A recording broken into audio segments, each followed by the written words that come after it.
ओम अज्ञानतिमिरान्धस्य ज्ञानञ्जनशलाकया चक्षुरुन्मिलितमेन तस्मै श्रीगुरुवे नमः। श्रीचैतन्यमनोभीष्टं स्थापितं येन भूतले स्वयं रूपकदा मह्यं ददाति स्वपदान्तिकं।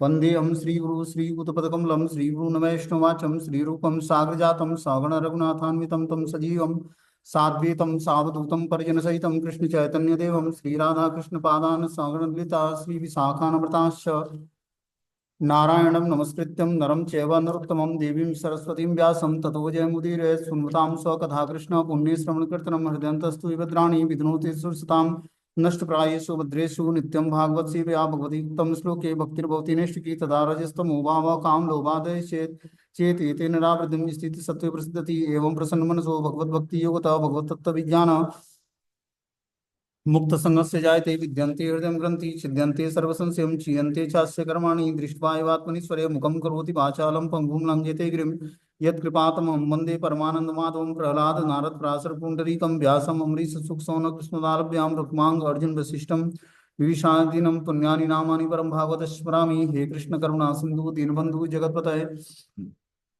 गोपेश गोपिका कांत राधा कांत नमस्तुते तप्त कांचन गौरांगे श्रीराधे वृंदावनेश्वरी वृषभानुसुते देवी प्रणमामि हरिप्रिये वाञ्छाकल्पतरुभ्यश्च कृपा सिन्धुभ्येव च पतितानां पावनेभ्यो वैष्णवेभ्यो नमो नमः। जय श्री कृष्ण चैतन्य प्रभु नित्यानंद श्री अद्वैत राधा श्रीवासादि श्री गौर भक्तवृंद। हरे कृष्ण कृष्ण कृष्ण हरे हरे हरे राम राम राम हरे हरे। इसमें श्रीमद् भागवतम का स्कंद संख्या 3 अध्याय संख्या 33 और श्लोक संख्या 6 नंबर पढ़ना है। कोई ज्वाइन ही नहीं किया। बोलते हैं यन्नामधेयं श्रवणानुकीर्तनात् यत्प्रहाणं स्मरणादपि क्वचित् श्रोतो अपि सज्ञं सवनाय कल्पते उत पुनस्ते भगवन्नुदर्शनात्। उस व्यक्तियों की आध्यात्मिक उन्नति के विषय में क्या कहा जाए जो परम पुरुष का प्रत्यक्ष दर्शन करते हैं। यदि कुत्ता खाने वाले परिवार में उत्पन्न व्यक्ति भी भगवान के पवित्र नाम का एक बार भी उच्चारण करता है और उसका संकीर्तन करता है, उसकी लीलाओं का श्रवण करता है, उन्हें नमस्कार करता है या कि उनका स्मरण करता है, तो वह तुरंत वैदिक यज्ञ करने की योग्यता धारण कर लेता है। यहाँ भगवान बता रहे हैं कि कपिल देव भगवान अपनी माता देवहूति को कि उन व्यक्तियों की आध्यात्मिक उन्नति के विषय में क्या कहा जाए जो परम पुरुष का प्रत्यक्ष दर्शन कर चुके हैं।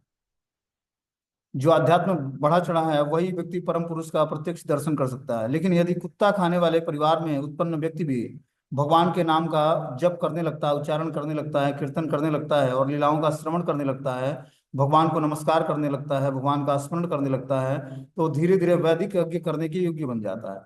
मतलब निम्न परिवार में जन्मा हुआ व्यक्ति भी अगर जो भगवान के नाम का संकीर्तन से जुड़ जाता है तो धीरे धीरे परम पुरुष के नाम रूप गुण लीलाओं का ध्यान चिंतन और श्रवण करने मात्र से धीरे धीरे ऐसा पवित्र हो जाएगा कि वैदिक यज्ञ करने के योग्य बन जाएगा। मतलब वो ब्राह्मण की कैटेगरी में आ जाएगा। इतना हरि नाम शक्तिशाली है, पवित्र नाम भगवान का।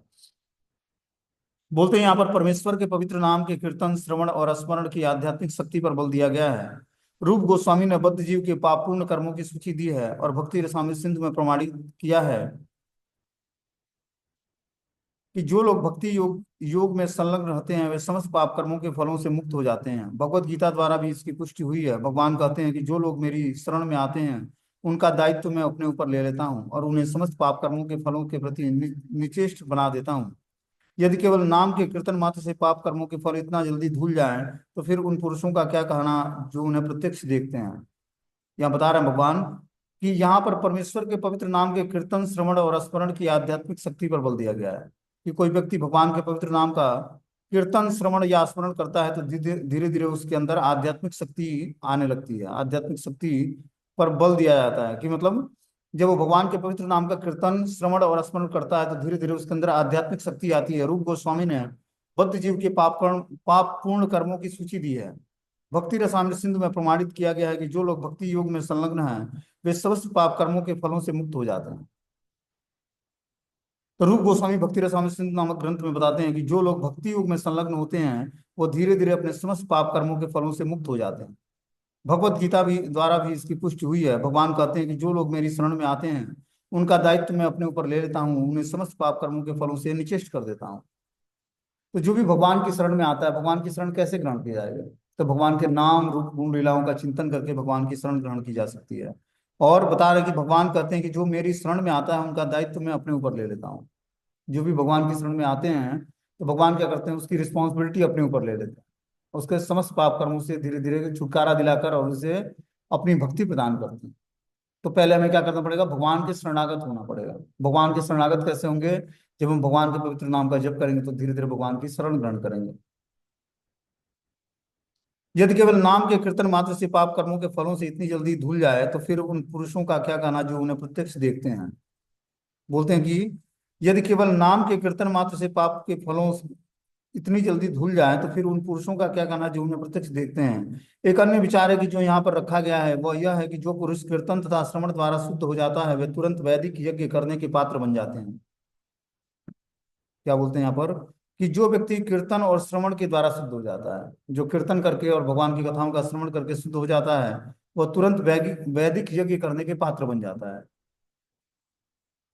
सामान्यतः केवल वही व्यक्ति वैदिक यज्ञ करता है जो ब्राह्मण कुल में उत्पन्न होता है, 10 प्रकार के संस्कारों से शुद्ध हो चुका होता है और जो वैदिक साहित्य में विद्वान हो चुका होता है। किंतु यहाँ पर सज्ञ अर्थात तुरंत शब्द प्रयुक्त हुआ है। श्रीधर स्वामी की भी टिप्पणी है कि मनुष्य तुरंत वैदिक यज्ञ करने का पात्र बन जाता है।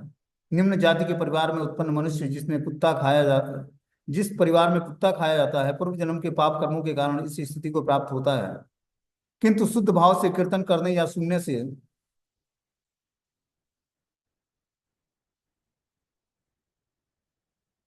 वह तुरंत पाप कर्मों से मुक्त हो जाता है। वह न केवल पाप कर्मों से मुक्त हो जाता है अपितु उसे तुरंत समस्त समस्त विशुद्धिकरण की प्रक्रियाओं का फल प्राप्त हो जाता है।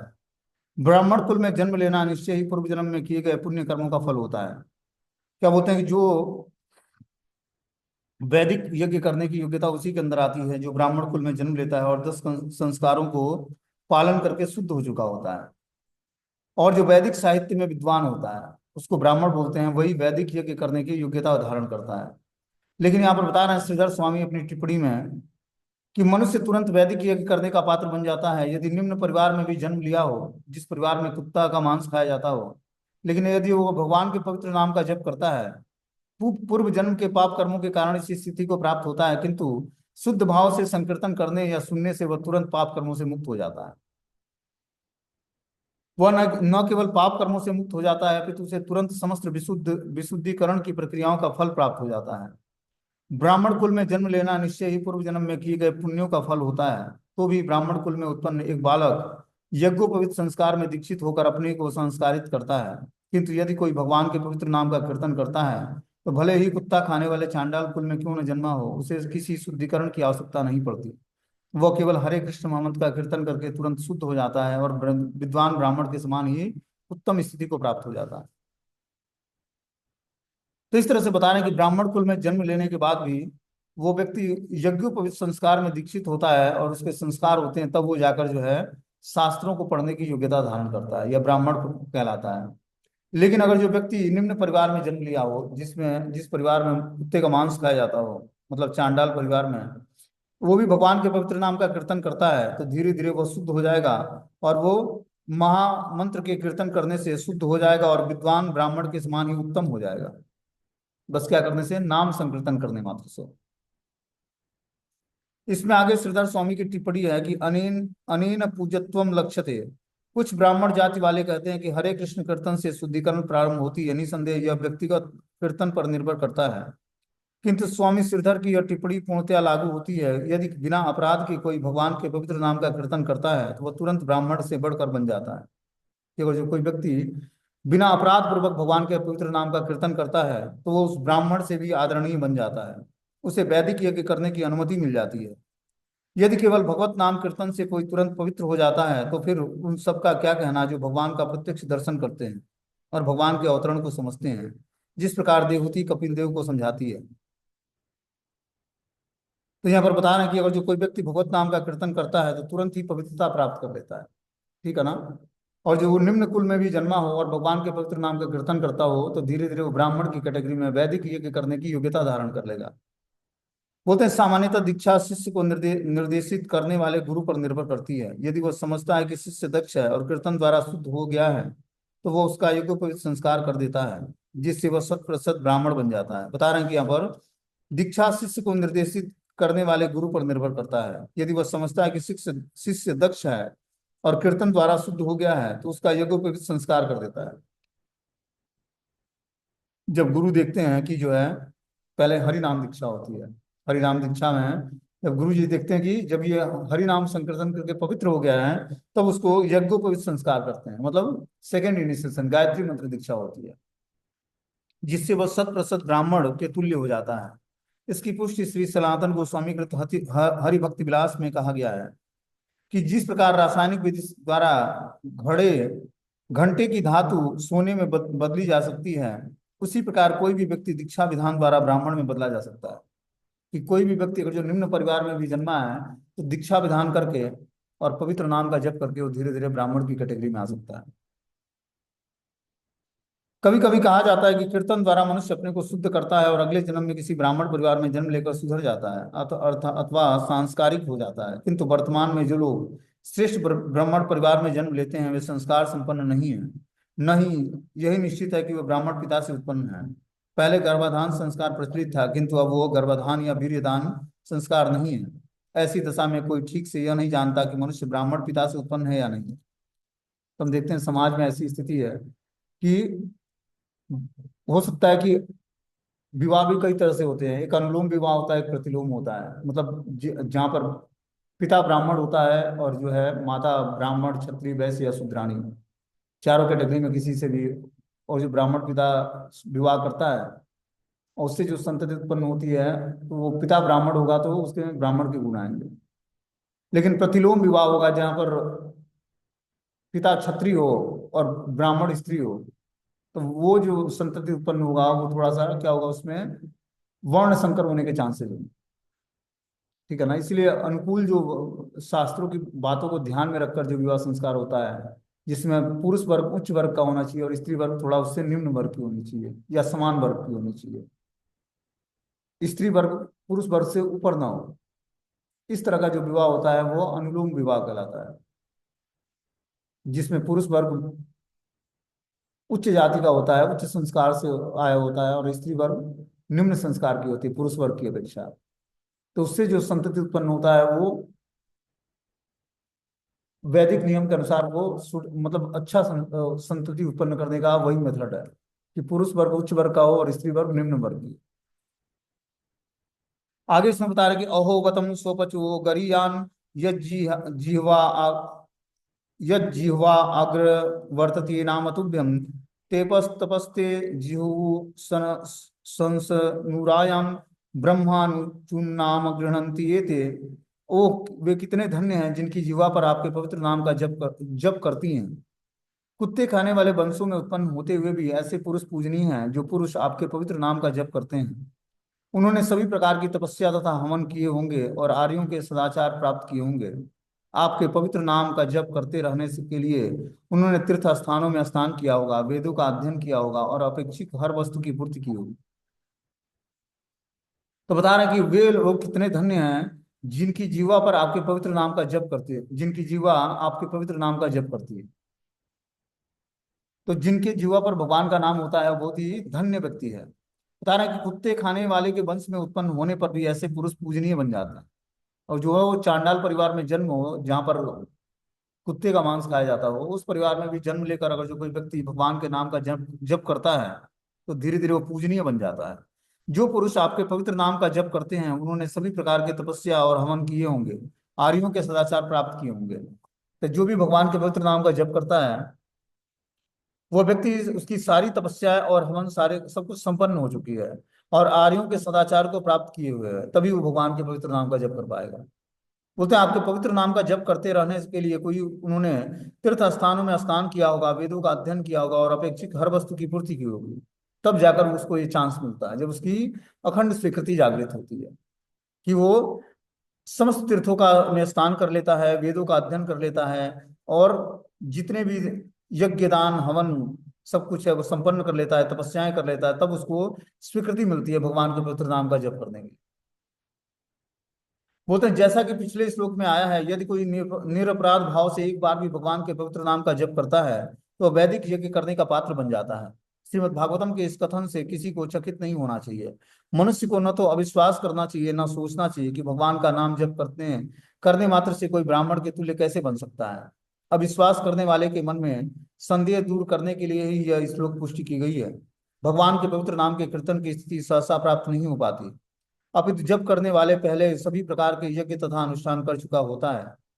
यह कोई आश्चर्य की बात नहीं है, क्योंकि कोई भी व्यक्ति तब तक भगवान के नाम का जप नहीं कर सकता जब तक वह नीचे की सारी अवस्थाएं यथा वैदिक अनुष्ठान करना, वेदों का अध्ययन करना, आर्य जैसा सदाचार करना पार नहीं कर लेता है। पहले यह सब संपन्न कर लेना होगा। जिस प्रकार विधि के विद्यार्थी से यह आशा की जाती है कि वह सामान्य शिक्षा में सनातन हो, उसी तरह जो भगवान के नाम जप में हरे कृष्ण महामंत्र के जप में लगा हुआ है, उसने नीचे की सारी अवस्थाएं पार कर ली होंगी।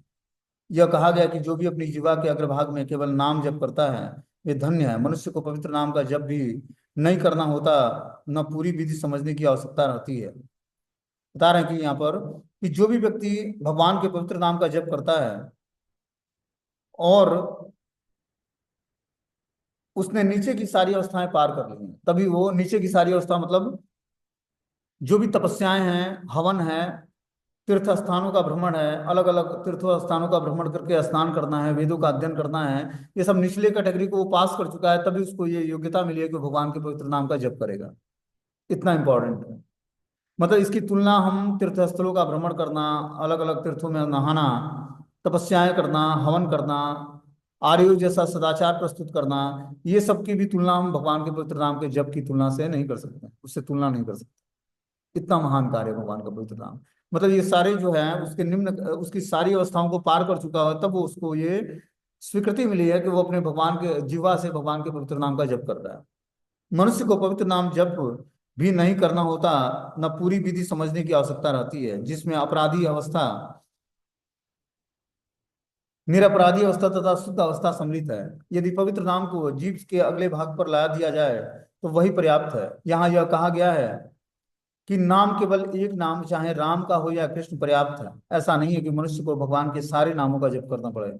भगवान के नाम तो असंख्य हैं। मनुष्य को यह सिद्ध करने के लिए उसने समस्त वैदिक अनुष्ठानों को पूरा कर लिया है। सारे नामों के जप की आवश्यकता नहीं रहती। यदि वह एक बार भी जप करता है तो समझिए कि उसने सारी परीक्षाएं उत्तीर्ण कर ली हैं। जो लोग 24 घंटे जप करते रहते हैं उनकी तो कोई बात ही नहीं है। यहाँ विशेष रूप से तुभ्यम अर्थात केवल तुझको प्रयुक्त हुआ है। मनुष्य को ईश्वर का नाम लेना चाहिए, मायावादी चिंतकों की तरह कोई भी नाम नहीं। यदि देवता या भगवान की शक्तियों के नाम नहीं, केवल परमेश्वर का नाम प्रभावशाली होता है। जो मनुष्य परमेश्वर के नाम की तुलना देवताओं से करता है वह पाखंडी और अपराधी है। तो कितने लोगों का मानना होता है कि कोई भी नाम जप करो, सब डिस्टिनेशन वही मिलेगा। ऐसा नहीं है। यहाँ पर बता रहे हैं कि देवी देवताओं के नाम की तुलना भगवान से के नाम से करना, ये मायावादी चिंतकों का काम है। जो मायावादी फिलॉसफी सिद्धांत समझते हैं वो ये मानते हैं कि भगवान के नाम में और देवी देवताओं के नाम में कोई अंतर नहीं है। जबकि यहाँ श्रीमद् भागवतम बोलता है कि जो व्यक्ति परमेश्वर के नाम की तुलना देवताओं से करता है वो पाखंडी और अपराधी है भगवान के नाम के प्रति। यहाँ तक कि शिव ब्रह्मा के नाम को भी हरि के नाम से तुलना नहीं की जा सकती। पवित्र नाम का कीर्तन किसी इंद्रिय तृप्ति या व्यवसाय की दृष्टि से नहीं, अपितु परमेश्वर को प्रसन्न करने के लिए किया जाना चाहिए। जो भगवान के नाम का कीर्तन है किसी व्यवसाय के लिए नहीं कि हम कीर्तन करेंगे तो कुछ लक्ष्मी मिलेगा, इस कार्य के लिए नहीं भगवान का नाम संकीर्तन करना है। संकीर्तन करने का उद्देश्य क्या है होना चाहिए? परमेश्वर को प्रसन्न करना। यदि यह शुद्ध भाव से हो तो भले ही कोई निम्न परिवार या चांडाल के घर में क्यों न जन्म लिया हो, वह धन्य हो जाता है, क्योंकि वह न केवल अपने को शुद्ध करता है अपितु अन्यों का उद्धार करने में समर्थ हो जाता है। वह दिव्य नाम की महत्ता के विषय में बोल सकते हैं, जैसा कि ठाकुर हरिदास ने किया। वे एक मुसलमान परिवार में जन्मे थे, किंतु निष्कपट भाव से उन्होंने परमेश्वर का नाम जप किया, अतः भगवान चैतन्य ने उन्हें नाम प्रचार का आचार्य बना दिया। वे उस कुल में उत्पन्न थे जहां वैदिक विधि विधानों का पालन नहीं होता है। तो यहाँ पर हरिदास ठाकुर का एग्जाम्पल बता रहे हैं कि चैतन्य महाप्रभु ने उन्हें नामाचार्य की उपाधि प्रदान की, क्योंकि वो 192 माला रोज जगन्नाथपुरी में बैठ के करते थे। सिद्ध बकुल एक जगह है वहां पर, और थे कैसे, मुसलमान परिवार में जन्म हुआ था उनका, लेकिन प्रीति ऐसी थी भगवान के नाम में कि 192 माला मतलब 22 घंटे भजन करते थे भगवान। ये स्थिति थी उनकी। बोलते हैं तत्त्वामहं ब्रह्म परम पुमांस प्रत्यज्ञ श्रुत तस्या मणि संविभाव्यम स तेजसा ध्वस्त गुण प्रवाहम वंदे विष्णु कपिलम वेद गर्भम। हे भगवान, मुझे विश्वास है कि आप कपिल नाम से स्वयं पुरुषोत्तम भगवान विष्णु अर्थात परम ब्रह्म हैं। सारे ऋषि मुनि इंद्रिय तथा मन के उद्वेगों से मुक्त होकर आपका ही चिंतन करते हैं, क्योंकि आपकी कृपा से ही मनुष्य भव बंधन से छूट सकता है। प्रलय के समय सारे वेद आप में ही स्थान पाते हैं। क्या बोलते हैं कि हे भगवान, मुझे विश्वास है कि आप कपिल नाम से स्वयं पुरुषोत्तम भगवान विष्णु अर्थात परम ब्रह्म हैं। कि आपका जो नाम कपिल है, आप वही परम पुरुषोत्तम परम ब्रह्म हैं और परम भगवान विष्णु हैं। सारे ऋषि मुनि इंद्रियों तथा मन के उद्वेगों से मुक्त होकर आपका ही चिंतन करते हैं। सारे जितने भी ऋषि मुनि हैं, सब मन और इंद्रियों के उद्वेगों से मुक्त होकर भगवान का ही चिंतन करते हैं, क्योंकि आपकी कृपा से ही मनुष्य भवबंधन से छूट सकता है। बिना भगवान की कृपा के कोई मनुष्य भवबंधन से छूट नहीं सकता है। जब भगवान की कृपा होगी और जब भगवान के पवित्र नाम का जप करेगा, ठीक है ना, भगवान विष्णु को तत्व से समझेगा, तभी वो धीरे धीरे जो है अपने मन और इंद्रियों के उद्वेगों से छूटेगा और भव बंधन से छूट पाएगा। प्रलय के समय सारे वेद आप में ही स्थान पाते हैं। जब प्रलय होता है तो सारे वेद आप में ही, भगवान में ही स्थान पाते हैं। भगवान में ही जाकर सब समाहित हो जाते हैं। पूरी सृष्टि भगवान में ही समाहित हो जाती है, और जब सृष्टि का क्रिएशन शुरू होता है तो भगवान श्वास छोड़ते हैं, फिर वहीं से उत्पत्ति शुरू हो जाती है। बोलते हैं कपिल की माता देवहूति ने अपनी प्रार्थना को और अधिक न बढ़ाकर संक्षेप में कहा है कि भगवान कपिल विष्णु ही हैं, अन्य कोई नहीं है। चूंकि वे स्वयं एक स्त्री हैं, अतः केवल स्तुति से उनकी पूजा कर पाना उनके लिए संभव नहीं है। उनकी अभिलाषा थी कि भगवान प्रसन्न हो। यहाँ पर प्रत्येक शब्द महत्वपूर्ण है। तो हम देखते हैं कि कपिल की माता जो देवहूति हैं भगवान से प्रार्थना करती हैं कि अधिक न बढ़ाकर संक्षेप में कहा कि भगवान कपिल विष्णु हैं, अन्य कोई नहीं है। जब उन्होंने उनसे भक्ति योग का ज्ञान सुना, तब उनको धीरे धीरे रियलाइज हुआ कि हमारा जो बेटा कपिल है वो भगवान विष्णु ही है साक्षात। और इस तरह से क्या करती हैं, वो स्तुति करके पूजा करने लगती हैं। वो स्तुति से उनकी पूजा कर पाना उनके लिए संभव नहीं था। उनकी अभिलाषा थी कि भगवान प्रसन्न हो। यहाँ पर प्रत्येक शब्द महत्वपूर्ण है। योगाभ्यास के 8 अंग इस प्रकार हैं: यम, नियम, आसन, प्राणायाम, प्रत्याहार, धारणा, ध्यान और समाधि। प्रत्याहार का अर्थ है इंद्रियों के कार्यकलाप समाप्त करना। देवहूति द्वारा भगवान जिस साक्षात्कार की बात कही जा रही है वह तभी संभव है जब मनुष्य अपनी इंद्रियों के सारे कार्यों को मोड़ ले। जब मनुष्य भक्ति में संलग्न रहता है तो उसकी इंद्रियों के इधर उधर व्यस्त होने का प्रश्न नहीं उठता है। ऐसी पूर्ण कृष्ण चेतना में मनुष्य भगवान को उनके असली रूप में समझ सकता है। तो भगवान को समझने के लिए हमें क्या करना पड़ेगा, इंद्रियों को इंद्रिय विषयों से हटाकर भगवान में लगाना पड़ेगा। जब हमारी इंद्रियां शुद्ध होंगी तभी हम भगवान को समझने की योग्यता धारण कर पाएंगे। बोलते हैं मैत्रेय उवाच ईडितो भगवान एव कपिलाख्यम परम पुमान वाचा विकल्य इत्याहम मातरम मातृवत्सलम। इस प्रकार अपनी माता के शब्दों से प्रसन्न होकर मातृवत्सल भगवान कपिल ने गंभीरता पूर्वक उत्तर दिया। माता जब प्रार्थनाएं करती हैं तो भगवान कपिल देव बहुत ही गंभीरता पूर्वक उत्तर देना शुरू करते हैं। क्या बोलते हैं, क्योंकि भगवान सर्वपूर्ण है अतः अपनी माता के प्रति उनका स्नेह का प्रदर्शन भी पूर्ण है। क्या बोलते हैं यहाँ पर कि भगवान सर्वपूर्ण है, इसलिए अपनी माता के प्रति उनका स्नेह का प्रदर्शन भी पूर्ण है। जो माता के प्रति उनका स्नेह है कपिल देव भगवान का, वो भी पूर्ण है, क्योंकि भगवान पूर्ण है। अपनी माता के शब्दों को सुनकर उन्होंने अत्यंत आदर पूर्वक गंभीरता तथा शिष्टता के साथ उत्तर दिया।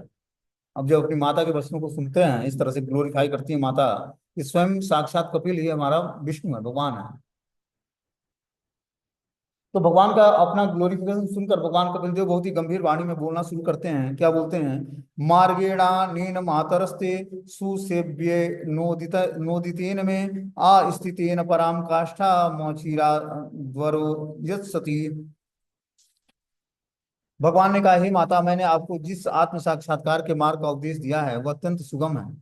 आप बिना कठिनाई के इसका पालन कर सकती हैं, और ऐसा करके आप इस शरीर में शीघ्र ही मुक्त हो सकती हैं। क्या बोलते हैं यहाँ पर, भगवान ने कहा, हे माता, मैंने आपको जिस आत्म साक्षात्कार के मार्ग का उपदेश दिया है, जो अभी तक ज्ञान प्रदान किया है आपको आत्म साक्षात्कार का, उस वो अत्यंत सुगम मार्ग है, बहुत ही सरल है। आप बिना कठिनाई के इसका पालन कर सकती हैं, और ऐसा करके आप इस शरीर में से शीघ्र ही मुक्त हो सकती हैं। जो हमने आपको ज्ञान प्रदान किया, इस ज्ञान को अगर जो आप सीखती हैं और धारण करती हैं तो बहुत ही कठिनाई, बिना कठिनाई के आप इसका पालन करती हैं, तो आप धीरे धीरे शरीर से शीघ्र ही मुक्त हो जाएंगे, जन्म मृत्यु के चक्र से मुक्त हो जाएंगे आप। बोलते हैं भक्ति इतनी पूर्ण है कि विधि विधानों का पालन करने तथा गुरु के निर्देश में इसको संपन्न करने से इसी शरीर में भी माया के चंगुल से मुक्त हुआ जा सकता है। अन्य योग विधियां योग ज्ञान योग से मनुष्य को यह निश्चय निश्चय नहीं हो पाता कि उसे सिद्धि अवस्था प्राप्त होगी या नहीं। किंतु भक्ति करने में यदि कोई प्रमाणिक गुरु के आदेशों में अविचल श्रद्धा रखता है और विधि विधानों का पालन करता है तो उसकी मुक्ति इसी शरीर में संभव है। क्या बोलते हैं यहाँ पर कि अगर जो भक्ति इतनी पूर्ण है कि विधि विधानों का पालन करने तथा गुरु के निर्देश में उसको संपन्न करने से इस शरीर में भी माया के चंगुल से मुक्त हुआ जा सकता है। कि अगर जो कोई व्यक्ति भक्ति करता है और विधि विधानों का पालन करता है गुरु के निर्देश में तो धीरे धीरे शरीर रूपी माया के चंगुल से मुक्त हो जाएगा, शारीरिक लेवल से अपने को ऊपर उठा लेगा। अन्य योग विधिया या ज्ञान योग से मनुष्य को यह कभी निश्चित नहीं हो पाता कि उसे सिद्धि अवस्था प्राप्त होगी या नहीं। किंतु भक्ति करने से यदि कोई प्रमाणिक गुरु के निर्देश में अविचल श्रद्धा रखता है और विधि विधानों का पालन करता है तो उसकी मुक्ति इसी शरीर में संभव हो पाएगी। कि अगर जो कोई विधि विधानों का पालन करते हुए और भगवान की भक्ति को स्वीकार करता है तो धीरे धीरे उस सिद्धि अवस्था को प्राप्त कर लेगा। किंतु भक्ति करने में यदि कोई प्रमाणिक गुरु के आदेशों से अविचल श्रद्धा रखता है और विधि विधानों का पालन करता है तो उसकी मुक्ति इसी शरीर में संभव हो पाएगी। और वो जो क्या करेगा, प्रमाणिक गुरु का संसर्ग करेगा और आदेश का अविचल भाव से श्रद्धा से पालन करेगा, तब वो धीरे धीरे मुक्ति अवस्था को प्राप्त कर लेगा। श्रील रूप गोस्वामी ने भक्ति रसामृत सिंधु में इसकी पुष्टि की है। यहां यस्य हरिदास्य, चाहे वो जहां भी स्थिर हो, यदि उसका लक्ष्य गुरु के निर्देशानुसार परमेश्वर की सेवा करना है तो जीवन मुक्त अर्थात अपने भौतिक शरीर से भी मुक्त होकर आएगा। तो इस तरह से व्यक्ति अगर जो गुरु के निर्देश में आध्यात्मिक जीवन को सीखता समझता है और जानता है तो धीरे धीरे भौतिक परिवेश से अपने को ऊपर उठा लेगा, भौतिक शरीर से मुक्त हो जाएगा। आगे इसमें बता रहे हैं कि श्रद्धा स्वे तन्मतम मह्यम जुष्टम यद ब्रह्मवादि भी एनम माम माम भयम यायाम मृत्यु मृक्षण्यत्य विदम। हे माता, जो लोग वास्तव में अध्यात्मवादी हैं वे निश्चित ही मेरे उपदेशों का पालन करते हैं जो मैंने आपको बताए हैं। आप आश्वस्त रहें कि यदि आप इस आत्म साक्षात्कार के मार्ग पर सम्यक रीति से चलेंगी तो आप समस्त भयावह भौतिक कलमश से मुक्त होकर अंत में मेरे पास पहुंचेंगी। क्या बोलते हैं यहाँ पर कि हे माता, जो लोग अध्यात्मवादी हैं वे निश्चित ही मेरे उपदेशों का पालन करते हैं जो मैंने आपको बताया है। कि जो अध्यात्म के रास्ते पर चलना चाहते हैं वो भगवान कपिल देव के द्वारा बताए हुए मार्ग का अनुशीलन करते हैं। आप आश्वस्त रहें कि यदि आप इस आत्म साक्षात्कार के मार्ग पर सम्यक रीति से चलेंगी तो आप निश्चित रूप से यह भयावह भौतिक कलमश से मुक्त होकर अंत में मेरे पास पहुंचेंगी। बता रहे हैं कि अगर जो आप इस मार्ग पर चलना शुरू करेंगी, जो मार्ग आपको हमने बताया भक्ति मार्ग का, तो आप धीरे धीरे भौतिक कलमश के भयावह मार्ग से छूटकर और अंत में मेरे तक पहुंच जाएंगे। हे माता, जो लोग भक्ति के इस विधि से अवगत नहीं है वे जन्म मरण के चक्र से बाहर नहीं निकल पाते। लेकिन जो व्यक्ति इस भक्ति के मार्ग से अवगत नहीं है कि भक्ति है क्या भगवान की, तो धीरे धीरे वो जन्म मरण के चक्र से कभी भी बाहर नहीं निकल पाएगा। क्योंकि भक्ति करके ही व्यक्ति जन्म मरण के चक्र से छूट सकता है। बोलते हैं यह संसार चिंताओं से पूर्ण है अथवा भयावह है। जो इस संसार से छूट जाता है वह स्वतः सभी चिंताओं तथा भय से मुक्त हो जाता है। जो भगवान कपिल देव द्वारा प्रतिपादित भक्ति पथ का अनुसरण करता है वे आसानी से मुक्त हो जाता है। तो हमें मुक्त होने के लिए क्या करना पड़ेगा, भक्ति पथ का अनुसरण करना पड़ेगा, तभी हम धीरे धीरे अपनी चिंताओं से, समस्त चिंताओं से और भयावह स्थिति से छूट पाएंगे। अब आगे इसमें मैत्रेय उवाच, मैत्रेय ऋषि क्या बोलते हैं, इति प्रदर्शयम भगवान सतीम तामात्मनोगतिम स्वमात्रा ब्रह्मवादिन्या कपिलो अनुमतो ययो। श्री मैत्रेय ने कहा, अपनी ममतामयी माता का को उपदेश देकर भगवान कपिल ने उनसे आज्ञा मांगी और अपना लक्ष्य पूरा हो जाने के कारण उन्होंने अपना घर छोड़ दिया। अब कपिल देव भगवान का लक्ष्य था माता को भक्त बनाना, ठीक है ना। अब माता भक्त बन गई है, भक्ति योग का उनको ज्ञान प्रदान किया, सांख्य योग का ज्ञान प्रदान किया। अब वो अपना अपना लक्ष्य पूरा करके अब वो अपना घर छोड़ देते हैं। बोलते हैं कपिल के रूप में भगवान के प्रकट होने का लक्ष्य सांख्य दर्शन के दिव्य ज्ञान को वितरित करना था। भगवान कपिल देव के प्राकट्य का उद्देश्य क्या था, सांख्य दर्शन का प्रतिपादन करना, शरीर और आत्मा का ज्ञान देना और भक्ति योग का ज्ञान देना। वो उनका उद्देश्य पूरा हो गया है। बता रहे हैं वितरित करना था जो भक्ति से पूर्ण है। अपनी माता को, अपनी माता के माध्यम से सारे संसार को यह ज्ञान देकर उन्होंने अपनी माता से अनुमति मांगी और चले गए। वे फिर घर पर और अधिक रुकने की आवश्यकता न थी। स्पष्ट है कि उन्होंने आत्मबोध के लिए गृह त्याग दिया यद्यपि स्वरूप सिद्ध होने के कारण उन्हें आध्यात्मिक दृष्टि से कुछ भी अनुभव करने के लिए शेष नहीं था। वो स्वरूप सिद्ध महात्मा थे, स्वयं भगवान ही थे तो स्वरूप सिद्ध थे, मतलब अपना स्वरूप जानते थे। अब इसके लिए उन्हें अनुभव करने का और शेष कुछ नहीं था। अतः भगवान ने सामान्य व्यक्ति की भांति आचरण करते हुए यह उदाहरण प्रस्तुत किया कि जिससे अन्य लोग उनसे शिक्षा ग्रहण कर सके। निसंदेह वे अपनी माता के पास रह सकते थे, किंतु उन्होंने बताया कि परिवार में उनके रहने की कोई आवश्यकता नहीं है। सबसे अच्छा है कि ब्रह्मचारी, सन्यासी या वानप्रस्थ बनकर अकेले रहा जाए और जीवन भर कृष्ण चेतना का अनुशीलन किया जाए। जो लोग अकेले नहीं रह सकते वे उन्हें गृहस्थ जीवन में अपनी पत्नी और बच्चों के साथ रहने की छूट है, जो इंद्रिय तृप्ति के लिए नहीं अपितु कृष्ण चेतना के अनुशीलन के लिए दी जाती है। तो जो लोग वानप्रस्थ स्वीकार नहीं कर सकते हैं, मतलब अकेले जाकर ब्रह्मचारी, सन्यासी या वानप्रस्थ बनकर अकेले नहीं रह सकते हैं, तो वो गृहस्थ आश्रम में रहें अपने पत्नी बच्चों के साथ, इंद्रिय तृप्ति के लिए नहीं, कृष्ण चेतना का अनुशीलन करने के लिए। इस तरह से वो कृष्ण चेतना का अनुशीलन करके धीरे धीरे जो है अध्यात्म की स्थिति को प्राप्त कर लेंगे। आगे से बता रहे हैं कि सा चापी तन योक्तेन योगादेशेन योग युग तस्मिन आश्रम आपीड़े सरस्वत्वाय समाहिता। अपने पुत्र के उपदेशानुसार देवती उसी आश्रम में भक्तियों का अभ्यास करने लगी। उन्होंने कर्दम मुनि के घर में समाधि लगाई, जो फूलों से इस प्रकार सुसज्जित था मानो सरस्वती नदी के फूलों का मुकुट हो। तो अब देवती माता जो है भगवान कपिल देव के जाने के बाद उन्हीं के घर में जाकर समाधि लगाती हैं। और इस तरह से था वो कि जैसे लगता था फूलों से सुसज्जित है मानो सरस्वती नदी का फूलों का मुकुट हो। देवहूति ने अपना घर नहीं छोड़ा, क्योंकि स्त्री के लिए घर छोड़ना कभी भी संस्तुति नहीं की गई है, वह पराश्रित होती है। यही देवहूति विवाह के पूर्व अपने पिता स्वयंभू मनु के संरक्षण में थी। फिर उनके पिता पिता ने कर्दम मुनि को सौंप दिया।